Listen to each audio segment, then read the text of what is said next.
Okay, so now we are moving ahead with the why there is A over here when there should have been B, C. Okay, now we are moving with यहाँ पे एक correction कर देना आप लोग ने भी. There should be a C.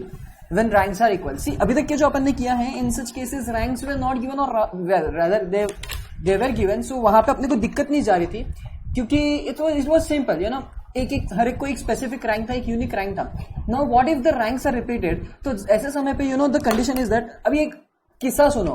समझो आप और आपका एक फ्रेंड या आपकी एक फ्रेंड, आप दोनों को एक जैसे मार्क्स मिले हैं और आपके साथ में और लेट्स से 3-4 कॉम्पिटिटर्स हैं, उनको भी अलग अलग है मार्क्स, उनको अलग अलग मार्क्स है. ठीक है. सो ऐसे आप टोटल 5 लोग हो. आप 5 में से आप दोनों टॉपर हो और आप दोनों को एक जैसे ही मार्क मिले हैं.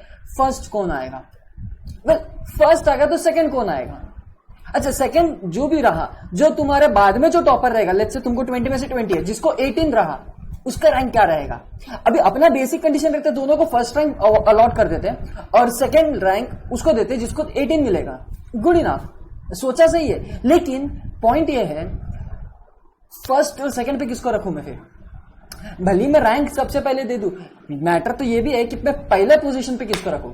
सो ऐसे समय पे रैंक्स के समय पे थोड़ा सा एम्बिग्यूटी आने लग जाता है, प्रॉब्लम आने लग जाता है कि कौन पहला कौन बाद में. और जब अपन वेरिएबल, यहाँ पे तो भी ठीक है, यहाँ पे यू नो फर्स्ट आ गए, अपना काम बन रहा है, कहीं कॉलेज में एडमिशन लेना है या कहीं कुछ करना है, वहां पे जैसे एक कॉम्पिटिटिव एग्जाम्स होती है या बोलो फिर तुम्हारी JEE, नीट, CA फाउंडेशन, जो भी एग्जाम्स, एंट्रेंस एग्जाम, उसमें तुमने फर्स्ट रैंक आया, वहां पे कुछ फर्क नहीं पड़ेगा क्योंकि अल्टीमेटली तुम दोनों को भी मिलने वाली है जगह जो भी है. बट कभी कंपेयर कर रहे हैं अपन, तब प्रॉब्लमैटिक चीजें हो सकती है क्योंकि कंपैरिजन जब करते हैं अपन, तब सेकंड रैंक पे जो है और फर्स्ट रैंक पे जब 2 जन है, तो ये 3 के बीच में रियली कंपटीशन एक अलग लेवल का होना चाहिए था, जबकि एक अलग लेवल पे हो रहा है. अब ये कैसे हो रहा है ये तुमको अभी समझेगा. द थिंग इज दैट कि अपन एक ऑब्जेक्ट, अपन क्वालिटेटिव चीजों को ले रहे हैं, कंपेरेबल चीजों को, क्वांटिटेटिव चीजों को नहीं ले रहे. तो जब अपन ऐसे कभी होता है किस्सा, जब अपन ऐसा कभी किस्सा होता है, तो उसमें अपन ऐसे करते, अपन एक ऐसा फैक्टर डालते, एक ऐसा एडजस्टमेंट फैक्टर डालते जिस वजह से एक इक्वल नंबर सिस्टम मिले सबको, मतलब एक इक्वल रैंकिंग मिले. जैसे कि फॉर एग्जांपल मेरे पास में 5 स्टूडेंट थे, अगर वो पांचों को मेरे को अलग मार्क मिलते हैं, मेरे 5 स्टूडेंट्स को अलग मार्क मिलते हैं, लेट्स से 10, 15, 17, 18, 20, तो रैंकिंग क्या होती? 1, 2, 3, 4, 5. बट अगर अभी ये सिनेरियो ऐसा हो गया है कि इसको भी 20, इसको भी 20, 18, लेट्स से 16, ये चलो इसको थोड़ा अलग ले लेते हैं. पोजीशन क्या थी? पोजीशन थी भाई इसकी 1, एक्चुअल में तो इसकी 1 थी, यहां पे भी 1 आ गई. यहां पे 2 प्रॉपरली डिफाइन था, यहां पे 2 प्रॉपरली डिफाइन है नहीं, यहां पे 1 ही डिफाइन है. अभी भी भले 2 पोजीशन है, दोनों पे 1 नंबर आ रहा है, इसका ये मतलब नहीं है कि इसको रैंक 2 दे दे अपन. यहां पे ये गलत हो जाएगा रैंक 2 देना, जस्ट बिकॉज कि ये नंबर्स है, इसका ये मतलब नहीं है कि ये मैं इसको क्वांटिटेटिव में ले रहा हूं या मैं इसको क्वालिटेटिव में मेजर कर रहा हूं. समझो फिलहाल के लिए क्वालिटेटिव है ये चीज है कैसी, जिसको अपन मेजर नहीं कर सकते. उस चीज का अगर अपन कंपैरिजन कर रहे हैं, उस वेरिएबल्स का अपन कंपैरिजन कर रहे हैं, तब यहां पे दिक्कत आनी चालू हो जाएगी. क्योंकि एग्जैक्टली अगर मैं आपको बताऊं तो यहां पे जब 2 लोग हैं, तो 2 लोग में 2 पोजीशन डिस्ट्रीब्यूट हो रही है और दोनों पोजीशन एक ही रैंक पे है. और ये कैसे पॉसिबल है? जब 5 पीपल है तो मेरे 5 रैंक तो भरनी चाहिए ना. अब ये बात अलग है कि भाई मेरा वहां पे एक जैसे रैंक आ रहे हैं, बट कहीं ना कुछ तो फ्लॉ है. उसको ओवरकम किया जाता है यहाँ पे एक एडजस्टिंग फैक्टर से. ऐसा कंसिडर करते कि ठीक है, ये दोनों अगर 1 पे है, तो सेकंड रैंक का पोजीशन ही चला जाता है. सेकंड रैंक का पोजीशन चला जाता है जस्ट बिकॉज कि यहाँ पे क्या हो गया, टाई ब्रेकर आ गया. और वो टाई ब्रेकर कैसा डिसाइड होता है? तो हम दोनों का इनका पोजीशन का एवरेज लेते हैं रैंक का. जैसे इसका रैंक फर्स्ट था और इसका भी रैंक फर्स्ट था, सो इसका हम एवरेज ले लेते हैं. सो 2 + 2/2 = 1. सो दोनों को हम रैंक 1 दे देंगे. और जैसे हम इन दोनों को रैंक 1 दे देंगे, अब इसको रैंक 2 नहीं मिलेगा, इसको रैंक 3 मिलेगा, इसको रैंक 3 मिलेगा, फिर इसको रैंक 4 मिल जाएगा और देखो इसको रैंक 5 मिल जाएगा अकॉर्डिंगली. और ये जो होता है ना, ये जो अपन ने किया, ये है वो एडजस्टिंग फैक्टर. तुमको ये थोड़ा अपसेट लगेगा अभी कि ये क्या बात हुई सर, इसको रैंक 3 दे दिया. हाँ ना, एक्चुअल में तो है ही हूं ना वो चीज. अगर ये अगर 20 पे नहीं आता तो इसको रैंक 2 मिलना चाहिए था, बट ये 20 पे आ गया ना. यहां पे वो फ्लॉ है जो तुम्हारी मेंटालिटी के हिसाब से छूट जाता है, जो 5th रैंक मिलता नहीं है, लेकिन 4th रैंक पे खत्म हो जाता है। लेकिन रियलिटी में ऐसा नहीं है ना, 5 जब लोग हैं तो 5 रैंक तो आने ही चाहिए ना, इवन दो अपना यहाँ पे डिस्ट्रीब्यूशन कैसा भी हो। यहाँ पे मैंने एडजस्टिंग फैक्टर को ऐड किया, और ये होता है इसलिए क्योंकि बेसिकली अपन ने यहाँ पे टाई हो रहा है अपने मार्क्स का या अपने रैंक्स का, और इस रैंकिंग के टाई की वजह से अपन करते हैं। सो मतलब जो भी रैंक आपका रिपीट हो रहा है, आपका रैंक जो भी और जितने बार भी रिपीट हो रहा है, लेट्स से आपका रैंक यहाँ पे 20 एक और आ जाता, let's say the test is very simple, तो यहाँ पे 3 जन आ गए 20 पे, अब क्या करेंगे? अरे ये मैंने गलत ले लिया, एक्चुअली मैंने यहाँ पे गलत ले लिया था, वहां पे मैंने 1+1 नहीं करना था, 1+2/2 करना था, सो इट्स 1.5।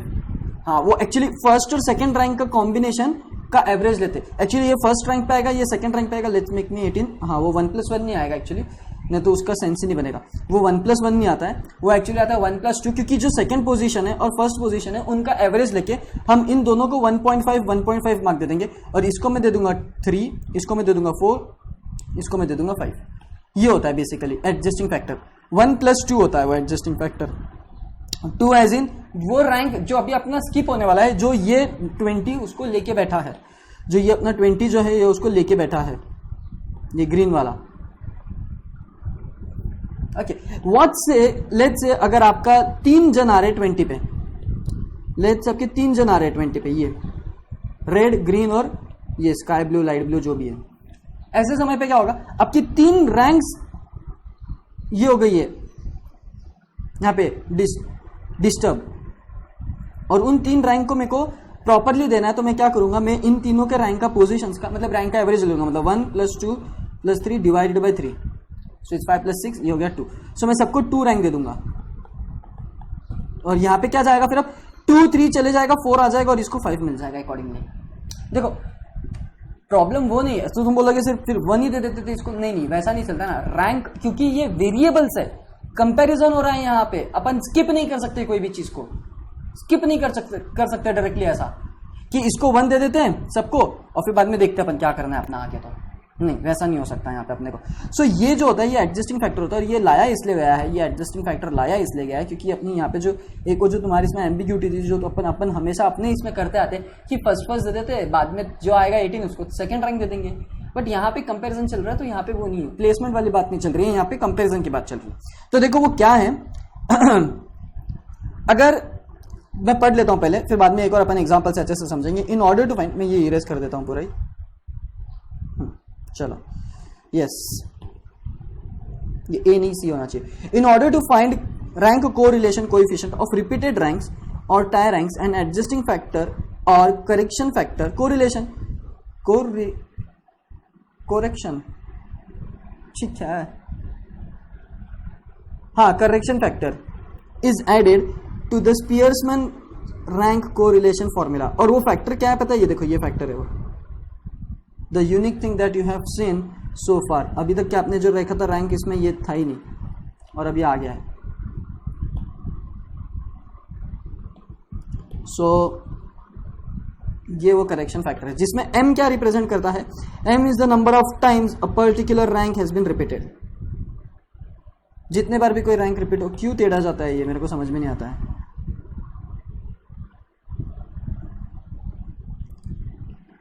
तो इसको अच्छे से एग्जाम्पल के थ्रू समझे तो मैं आपको बता दूं, अगर सपोज करो कि एक वेरिएबल के बीच में टाई हो रहा है सेकंड, थर्ड और फोर्थ रैंक के लिए, मतलब ये 3 रैंक पे एक ही रैंक आ रहा है, that is they all will have been assigned the same rank but it is not appropriate. So in such case what we do is we take the average of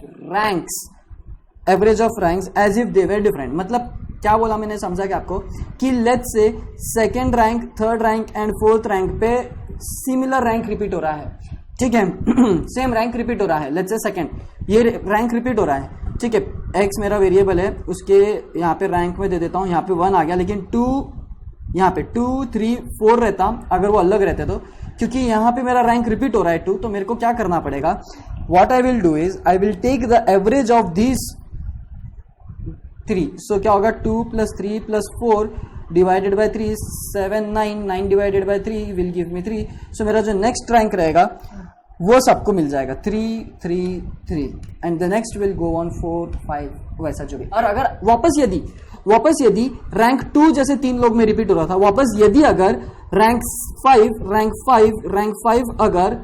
5 अगर 2 जन में repeat हो रहा है, कौन सा हो गया 2 3 4, अरे ये 4 नहीं, 4 नहीं आएगा, ये 5 आएगा, इसलिए तो मैंने पहले 6 लिखा था। हाँ, क्योंकि देखो यहाँ पे 3 पोजीशन थे 2 3 4, ये 2 3 4 को रिप्लेस कर दिया अब 3 ने, तो नेक्स्ट जो रैंक मिलेगा वो 4 नहीं मिलेगा, जस्ट बिकॉज क्योंकि यहाँ पे ऑलरेडी मेरा 4th की पोजीशन, 4th का जो रैंक है वो ऑलरेडी अलॉट हो चुका है यूजिंग द एवरेज, तो इसलिए मैं जो नेक्स्ट रैंक आएगा वो रैंक कैसा रहेगा 5 रहेगा। अब समझो लेट्स से रैंक 6 के लिए 2 जन रिपीट हो रहे हैं, 2 जन रिपीट हो रहे हैं, तो कौन से 2 जन आएंगे, वो 1 2 3 4 5 6 और 7 वाले पोजीशन पे रैंक रिपीट हो रहा है, ठीक है, ये 6th और 7th नहीं, हाँ 6th और 7th पे रैंक रिपीट हो रहा है, बरोबर ना, 2 3 4 रैंक रिपीट हो रहा था वहां पे, यहाँ पे 6 और 7 के लिए एक ही रैंक आ रहा है 6, तो क्या करूंगा मैं 6 + 7 डिवाइडेड बाई 2, 13 डिवाइडेड बाई 2 6.5, तो मेरा नेक्स्ट आ जाएगा 6.5 6.5, फिर इसके बाद जो मेरा रैंक आएगा वो रैंक अब मेरा रहेगा 7 नहीं, मेरा वो रहेगा 8, वो मेरा रहेगा 8। सो ऐसे मेरे 8 लोग थे जिनको मैंने रैंकिंग सिस्टम दिया, जिसमें से रैंक 2 3 जन में रिपीट हुआ और रैंक 6 2 जन में रिपीट हुआ। तो कैसे एवरेज लेंगे अपन, आने वाले 3 नंबर का, आने वाले 3 रैंक्स का एवरेज, अगर वो भी क्यों कंसिडर करते हैं, क्योंकि मैंने तुमको बताया था, देखो 2 एग्जाम्पल, अगर रिपीट नहीं होते तो सब डिस्टिंक्ट रहते, है ना, यहाँ पे क्योंकि रिपीट हो रहा है तो वो जो डिस्टिंक्शन की जैसा सबको रैंक मिल रहा था, यहाँ पे सबको रैंक नहीं मिल रहा था, इसलिए अपन उसको ओवरकम करने के लिए ये एडजस्टमेंट फैक्टर को इंक्लूड करते हैं, ये एडजस्टमेंट फैक्टर को अपन इंक्लूड करते हैं। ओके, सो ये है वो तुम्हारी मेथड, और अब इसका जो फॉर्मूला होता है, अब देखो यहाँ पे m क्या रहेगा तुम्हारा, ये देखो रैंक 2 के लिए तुम्हारा m 3 बार रिपीट हुआ और रैंक 6 के लिए तुम्हारा m 2 बार रिपीट हुआ, ऐसा। सो यहाँ पे ये जो m था तुम्हारा, ये क्या बता रहा है कि number of times a particular rank has been repeated. So rank 2 कितने बार रिपीट हुआ, 3 बार, और रैंक 6 2 बार, सो ऐसे 5 सम आएंगे तुम्हारे, ये 5 सम आएंगे, ये m2 के लिए आएगा, m2 के लिए आएगा, m2 के लिए आएगा, और m6 के लिए आएगा, और m6 के लिए आएगा, m2 m6, ये से पूरे 5 बार तुम्हारा रिपीट हुआ है, 5 रैंक रिपीट हुए इन शॉर्ट तुम्हारे, इन सच। इसको एग्जाम्पल के थ्रू देखेंगे तो और अच्छे से समझ में आएगा। इसका एक एग्जाम्पल है रखा, यहाँ पे ले रखा है। सो देखो यहाँ पे एक्स और वाई, मैं एग्जाम्पल यहाँ पे अच्छे से ड्रॉप कर लेता हूँ ताकि अपने को एकदम अच्छे से सॉल्व करता है उसको, ठीक है। एक ही एग्जाम्पल है, सो प्लीज पे अटेंशन। पहले इसमें बहुत सारी एम्बिग्यूटी लगी, बहुत सारा ऑकवर्ड भी नहीं बोल सकता हूँ मैं इसको, यू नो एक स्ट्रेंज टाइप लगेगा कि क्या चल रहा है, but it is proper way, okay. So please hang in with me, okay okay. So now I have been ready, ये मैं टेबल के साथ में रेडी हूँ यहाँ पे, ओके ये रहा, ये मैंने लिख के भी रख लिया है already. So now I just have to rank. अब देखो 48 मेरा सबसे हाईएस्ट रैंक कौन सा है यहाँ पे, वेल आई कैन क्लियरली से 65 इज माई हाईएस्ट रैंक, तो 65 मेरा सबसे पहला रैंक आ जाएगा, या आई कुड रादर से कि मैं इसमें लोवेस्ट से भी चालू करता हूँ। हर बार हाईएस्ट से चालू करना चाहिए ऐसा नहीं होता है। अपन ऐसा भी सोच सकते हैं कि रैंक सबसे जो छोटा रहेगा उसको सबसे पहला रैंक दे देंगे और सबसे जो बड़ा रहेगा उसको सबसे बड़ा रैंक दे देते हैं, ये भी पॉसिबिलिटी है एक है। मतलब लाइक ऐसा कंपलसरी नहीं है कि मेरे को हर बार सिर्फ बड़े से छोटे पे ही जाना है, मैं छोटे से बड़े पे भी जा सकता हूँ, ओके। मतलब जो सबसे बड़ा रहेगा मेरा, उसको सबसे बड़ा नंबर जो रहेगा उसको सबसे ज्यादा रैंक मिलेगा, ऐसा भी हो सकता है, या तो फिर कैसा भी वाइस वर्सा। तो मैं इस बार लेट्स से मैं इस बार अलग से जाता हूं, मैं छोटे को सबसे पहला रैंक देता हूं। इट रियली डजंट मैटर क्योंकि असेंडिंग ऑर्डर में हो या डिसेंडिंग ऑर्डर में हो, कुछ मैटर नहीं करेगा, कुछ भी मैटर नहीं करेगा, ठीक है।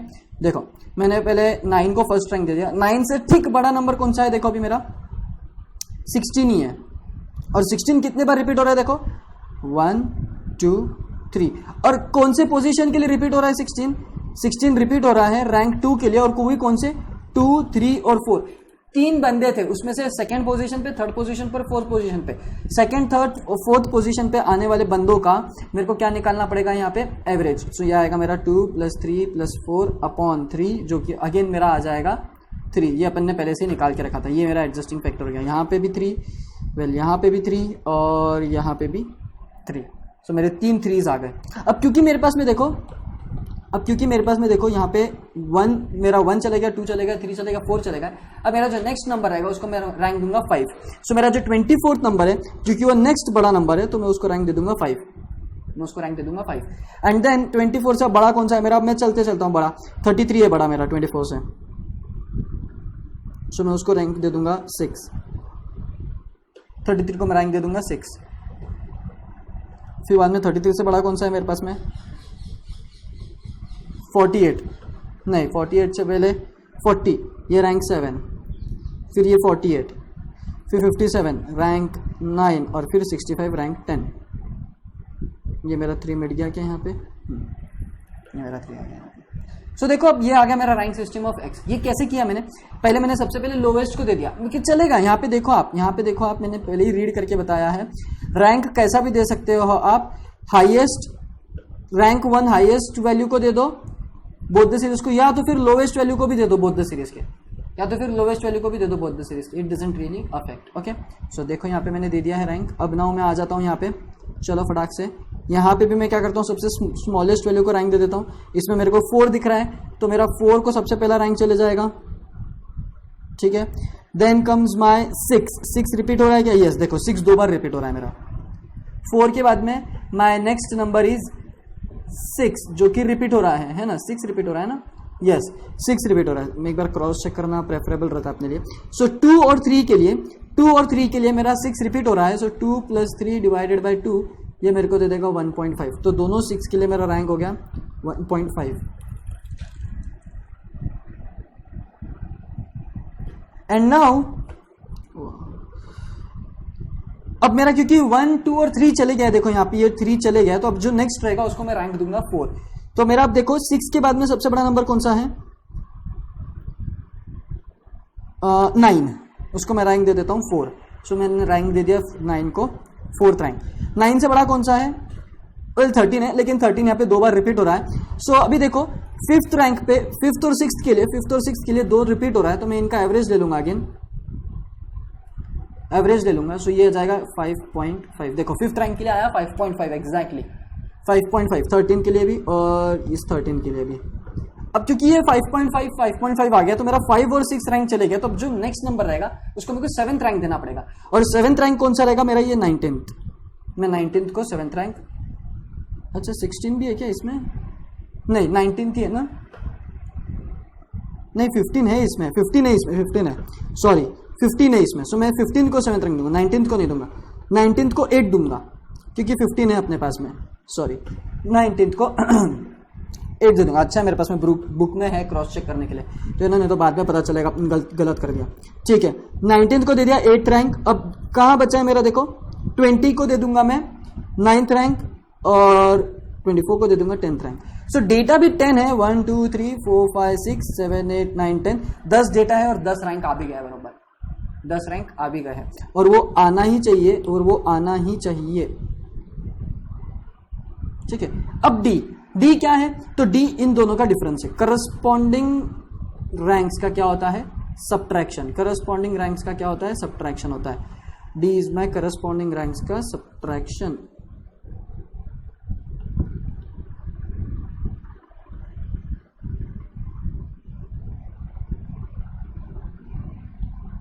Okay, just write down it properly, ठीक है। सो ये क्या आ जाएगा, 8 - 5.5, सो ये आ जाएगा मेरा 3 पॉइंट से, मेरा डायरेक्टली नहीं, इसमें से माइनस हो रहा है ना, हाँ, तो ये 2.5 आ गया, 2.5, 6 माइनस ये 0.5, ये -3 -0.5, 5/2, 2.5 आना चाहिए, 1.5 गलत लिखा है यहाँ पे, 2.5 आना चाहिए, वही तो बोला, -0.5 नहीं आएगा क्योंकि -1.5, हाँ, ये -4, ये 2, ये 1 1.5 प्लस में एग्जैक्टली, और 1। अब इसका स्क्वायर 6.25, 0.25, एक बार चेक कर लेता हूँ मैं, फिर भी मतलब गलत तो नहीं हो रहा है। ओ यहाँ पे मैंने क्या गलती कर दी, 1.5 ही है ना, 1.5 का 225, हाँ ठीक है, 15 का, ये 16, 4 1 1.25 और 1। सो मेरा समेशन डी एक्स स्क्वायर कितना आ गया? मेरा डी एक्स स्क्वायर कितना आ गया?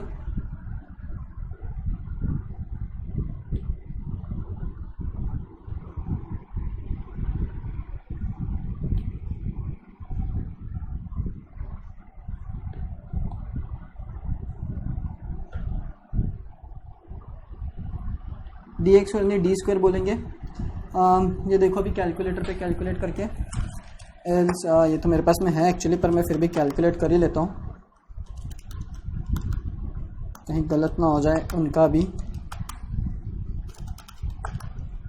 16 + 4 + 1 + 1 + 0.25 + 41, जो कि करेक्ट है उनका भी, बट स्टिल अपन ने अपना कर लेना चाहिए। अब मेरे पास में देखो, अब मैं फॉर्मूला कैसे अप्लाई करूंगा वो देखो यहाँ पे अच्छे से, ठीक है।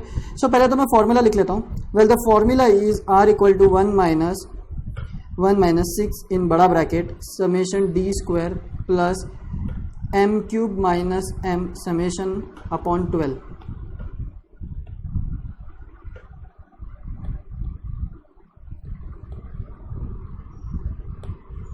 ठीक है,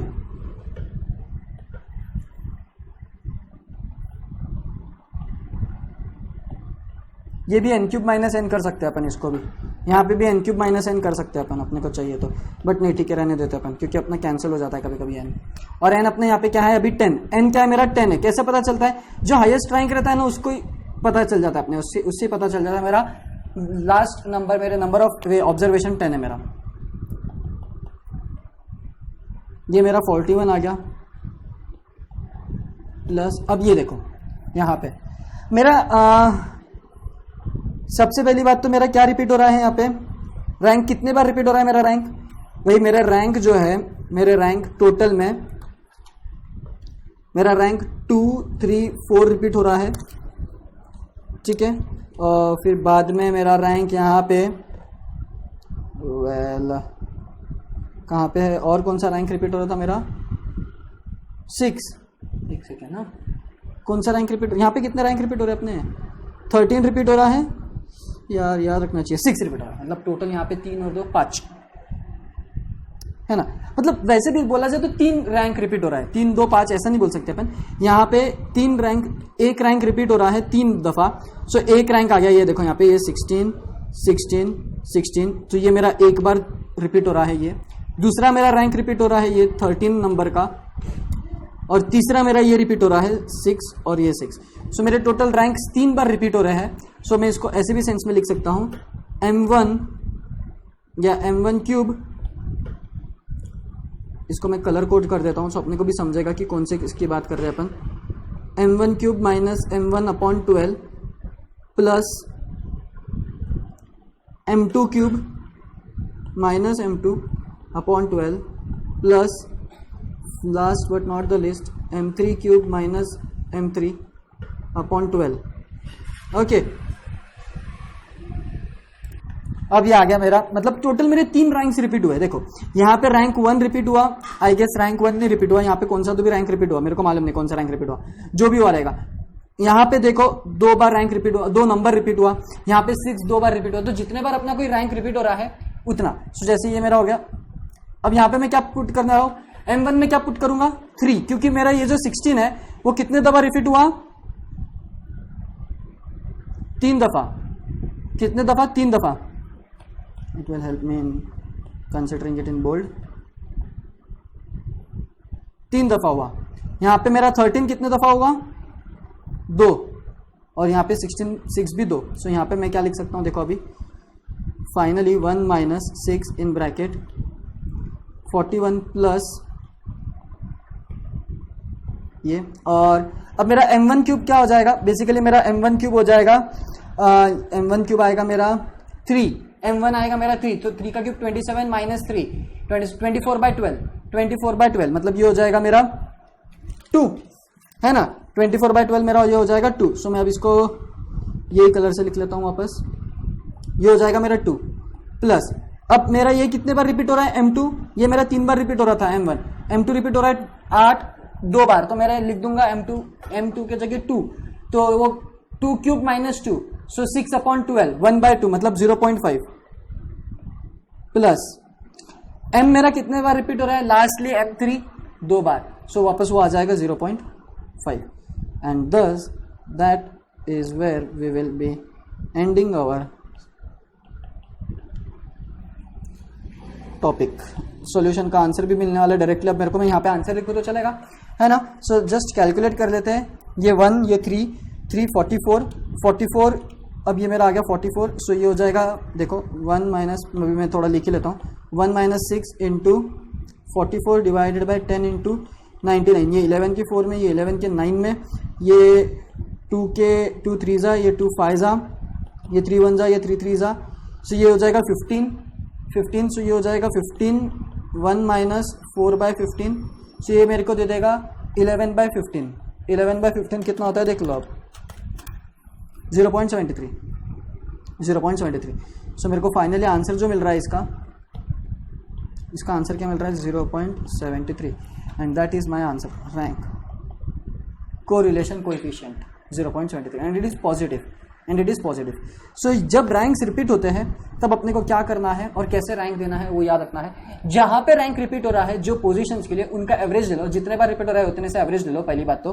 दूसरा, जब आप नेक्स्ट रैंक दोगे तो समझो 2 3 और 4, लेट्स से 2 3 4 नहीं, 6 7 8 पे रिपीट हो रहा था, 6 7 8 ये 3 पे रिपीट हो रहा था। जो नेक्स्ट पर्सन को जब मैं रैंक दूंगा तो पहले तो मैं ये 6 7 8 का एवरेज लेके रैंक दे दूंगा, 6 + 7 + 8 डिवाइडेड बाई 3, तो वो 3 जन का तो एवरेज रैंकिंग चले जाएगा। लेकिन जो नेक्स्ट पर्सन रहेगा उसको रैंक ना 7 जाएगा ना 8 जाएगा, 6 7 8, उसको रैंक जाएगा 9, क्योंकि 6 7 8 का एवरेज 3 प्लेयर को मिल चुका है। सो 6 भी गया, 7 भी गया, 8 भी गया, उसमें एवरेज रैंकिंग सिस्टम बोलते हैं उसको, और नेक्स्ट को रैंक मिलेगा 9। Getting the point. और ऐसे से अपना यहाँ पे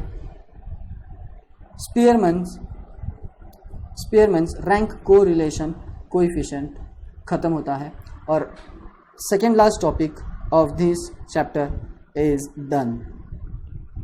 एंड नाउ नेक्स्ट सेशन में अपन ये चैप्टर को कंक्लूड करेंगे ये वाले टॉपिक से, कॉन्करेंट डेविएशन मेथड से।